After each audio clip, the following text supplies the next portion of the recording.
These are the stories My little girl, she's changing lives just by being herself. of organizations and people making a difference. When you first tell someone about adaptive wheelchair boxing, it doesn't sound real. And empowering others. It saved my life. It saved my life. Across Canada. I scored my first goal in my first blind hockey game. In our community.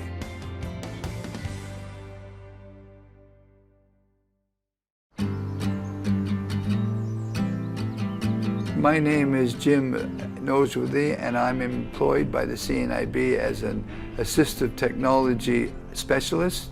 I'm talking to you from my home in Fredericton. I was born blind. I never knew any other way, so it never was an issue. All my life I wanted to see what I could do, how far I could go, and it's important that somebody who has vision loss has life. My job is to promote independence for blind, visually impaired people. It's up to you what you do with your life, because people have to move on with their lives.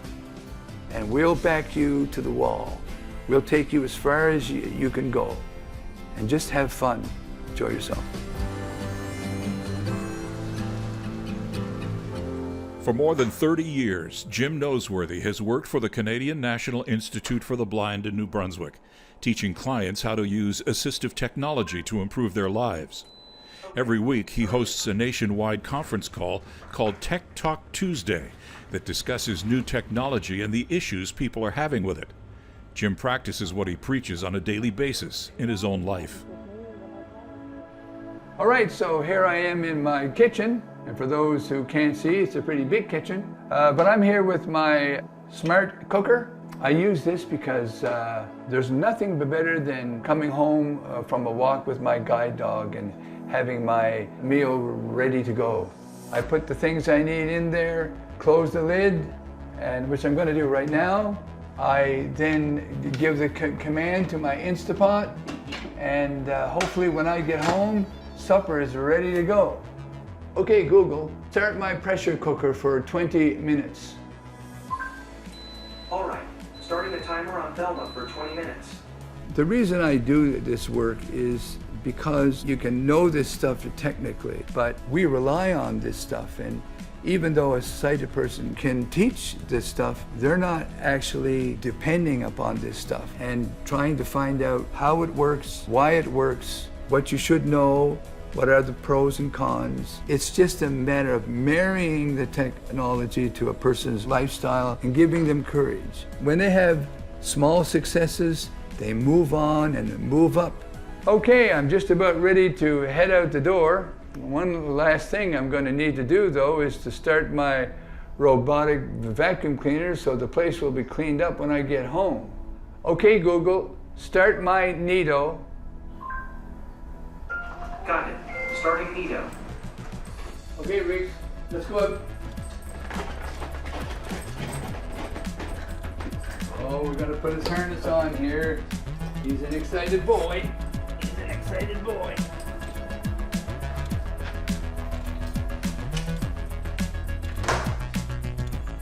It's important to recognize that it's a completely different situation for somebody who's born blind and for someone to lose their sight. Very often, they become a victim to what they themselves believe about blind people. So if you have somebody, for example, who says that, well, without sight, I can't do anything. So when he loses his sight, he's a victim of his own thoughts. He thinks that's the way he is, and that's how he lives. But there's others who say, look, I have to keep going. I enjoyed my sight while I had the sight, but I've got to get over it because I'm going to be a burden on everybody else. And some people are able to actually turn the page and grasp the moment. Hi, I'm Robert McCoy, and we're sitting in my gazebo. It's not very far from my house. I've got a little stove here in it, lots of windows. In 1989, my doctor said that I was probably going to be blind. And I had worked in the forestry, running heavy equipment, doing mechanic work on it, but mostly operating it. I knew nothing about blindness, and I didn't want that life for myself. And when I first met Jim and realized what he was doing, the walks and things like that, and ability to use computers and you know, all those sorts of things. I said, man, this is, you know, this is more what I want for my life. I want to be active. So Bob would come over and we'd begin learning different technologies, and just to learn how to use the computer, because he had no knowledge of computer speech. This was absolutely new. So the first thing we did is to learn how to actually use a screen reading computer speech program. His goal to begin with is to get educated.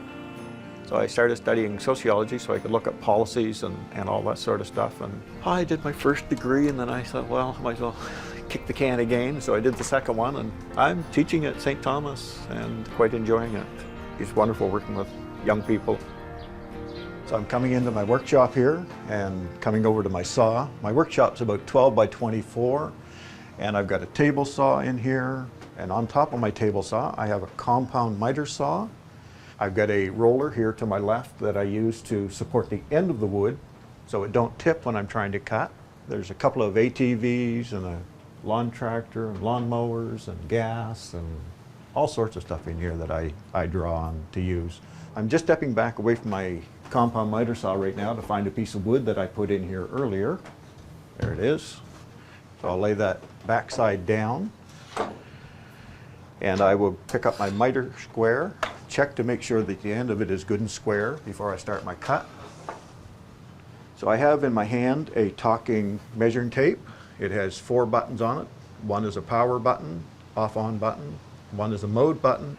So because I want the measuring tape to measure with the case, we'll hit this up button. Measurements with the case. So now it's going to measure with the case. Now, we'll hook the tape on the end of the board. 2 point. Now what I do is I pull my blade of my miter saw down so I can butt the tape up against it to get a good measure. 4.50 feet including case. I think I'm awful darn close. 4.47 feet including 447, that's 1/100th of an inch off. 47 feet including I'm going with it case. because that's more than close enough.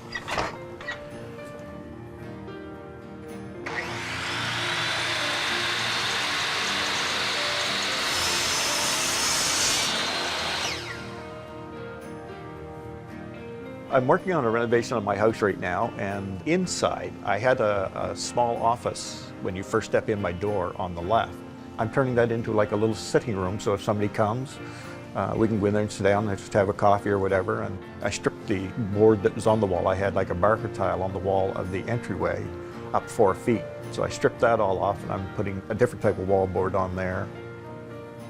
So here I am in the house, and this is where I'm going to put this piece of wood up here at the top. To make sure that this is level, I'm going to go back to my tape. Come on. There. Now this, you can hear the beeping noise. When that gets almost flush, almost level, you hear the noise goes, all right? 179.6 degrees. 179.6 degrees. So turn this off. That's within 0.4 of a degree of being perfectly level. 180 would have been perfect. So I'm 179.6. That is close enough. Good fit. I like those kinds of fits. Tap it into place a little bit. Grab my air nailer down here. Okay. That should be good right there.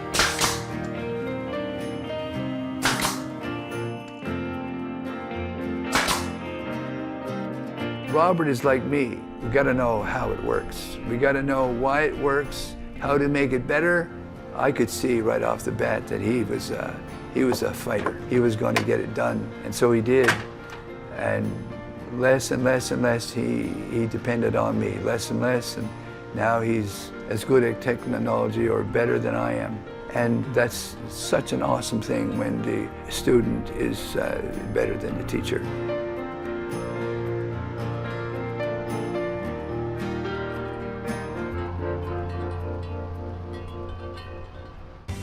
Our community will return after the break. We now return to our community.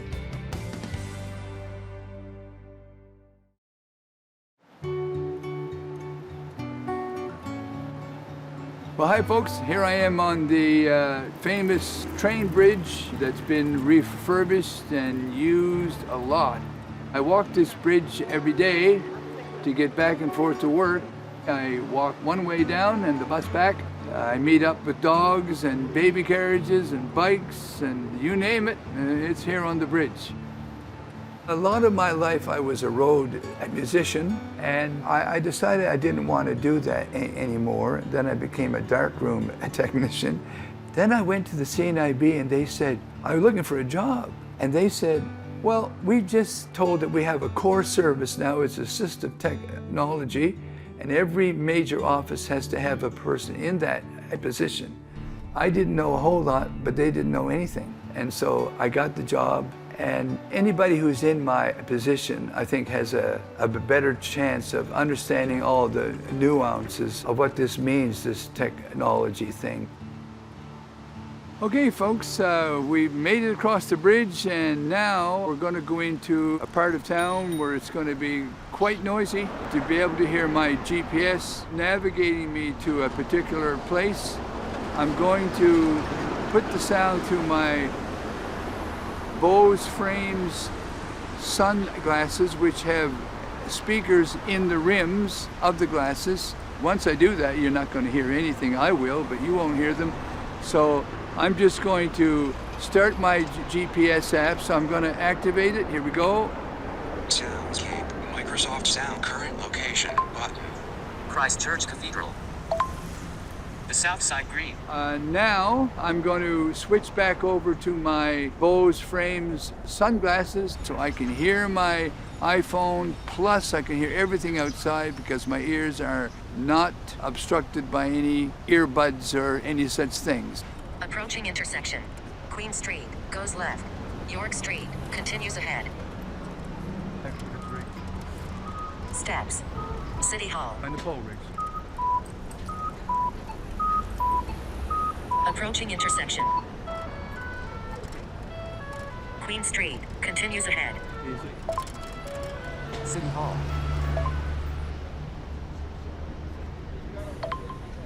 New Brunswick Sports Hall of Fame, 40 meters. RBC, 50 meters. Narrow, 85 meters.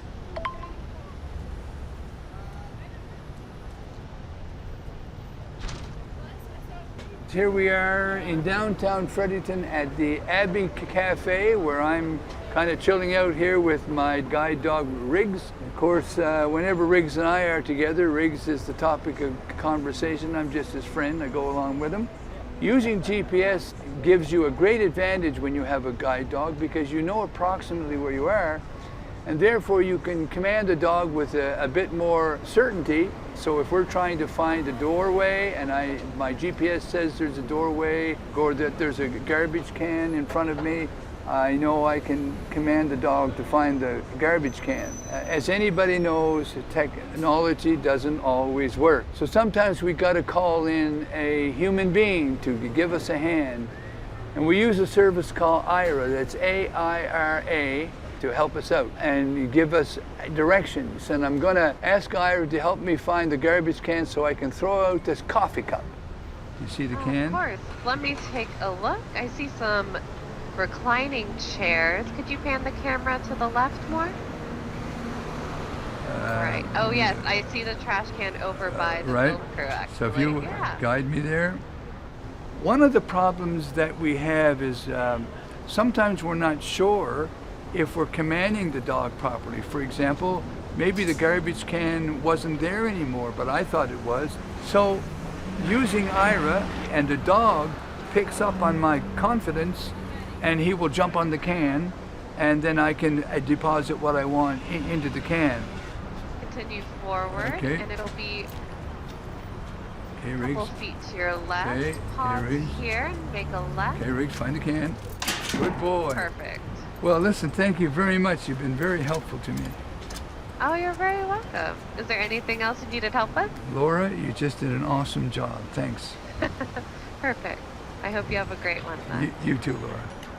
And this is only one example of what Aira does, but Aira will also help a blind person find something they dropped on the floor, or for example, I was hanging a few ceiling fans, and I need to have the wires connected, but of course I needed to get the color codes, so I just called Aira and connected the codes.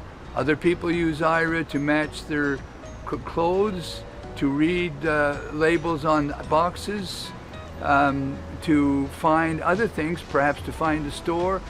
Some people even take Aira with them to go grocery shopping, a completely blind person doing their complete grocery shopping on their own using Aira. And these are just a few examples.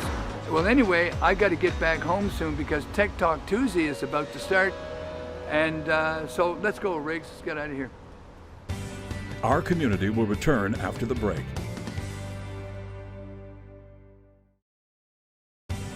We now return to our community.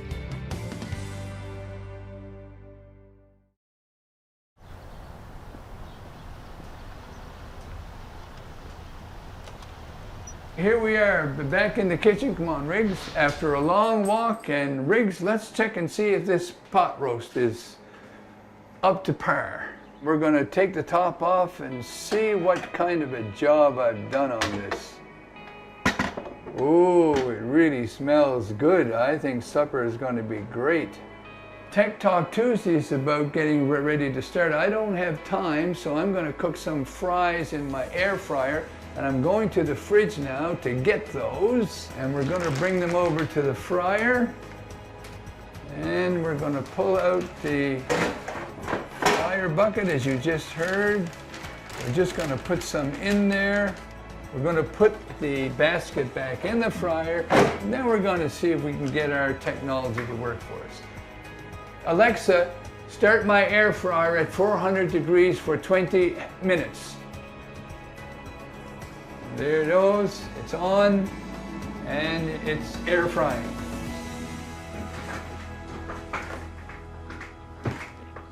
Okay. This is my technological playroom. For those who can't see, there's a keyboard to my right. There's a big digital mixing board behind me, and there's a monitor that they put in there because there are some sightlings in the room, so they need to see. There's a microphone, of course, above the board. So Tech Talk Tuesday is an online gathering of CNIB clients. Usually we have about 38 to 40 people, and they can be from St. John's to Victoria, but we have an actual potential list of about 225. All right, welcome guys to another edition of Tech Talk Tuesday, and thanks a lot for joining us. Yeah, I'm here, mon frère. There you go, mon frère. To begin with, just want to find out if anybody has any quick questions. This has to do with CELA. Like when I go to look for a book, it always comes back and says no results. When does this start happening? It always happens with me whenever I look for a book. Yeah, if you've got filters on, it may be giving you a narrow search band. So be sure that all your filters are turned off. One of my goals is to help our clients to stand up for themselves and know that they are important and they have something to say. And we may have a presentation, perhaps, of a piece of software or hardware or a Google this or a Amazon that, I don't know, it could be anything at all.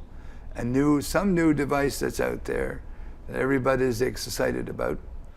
Okay, I just want to highlight a unit called the Victor Reader Trek. Online bookshelves. Cellular. Orientation. GPS ready. Offline bookshelves. Online bookshelves.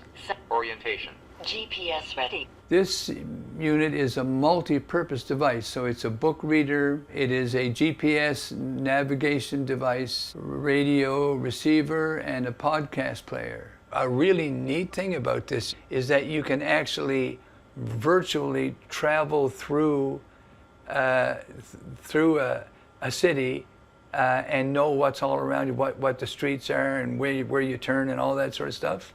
Very cool. It's just a known fact that many people who are disabled have a kin have a pretty lonely life. And this past COVID year and a half or whatever it is, many of our clients have met more people than they ever have all of their lives. People who know their names, who know the names of their dog, know how they're feeling if they told them. Maybe somebody will say they're praying for them or thinking of them or they're whatever. And these people, and these are people from St. John's to Victoria on my Tech Talk. Do you have a question, Philippe? I have one. Go ahead, Pierre. I'm using I bought an Alexa Dot, and I want to send email, but it says it doesn't take in charge the language I want to use. What is it using? What language? French. I want to use French. Anybody else on the line know anything about that? Pierre wants to send email through Alexa in French. It's possible, yes. Yeah? Well, there you go, see? You learn something new every day. All right, but we'll have to look that up. I've never thought about that, really, because I actually don't know of anybody who actually sends email through Alexa. All right, guys, thank you very much for your help. I appreciate it all over the place. Yeah. And have a good one. And I'm going to have a look at that scan box and see if I can understand the situation there about trying to send an email via Alexa in Francais. Yes, thanks. Okay, guys. Okay. Bye. See you Thanks, guys. Jim. Thank you.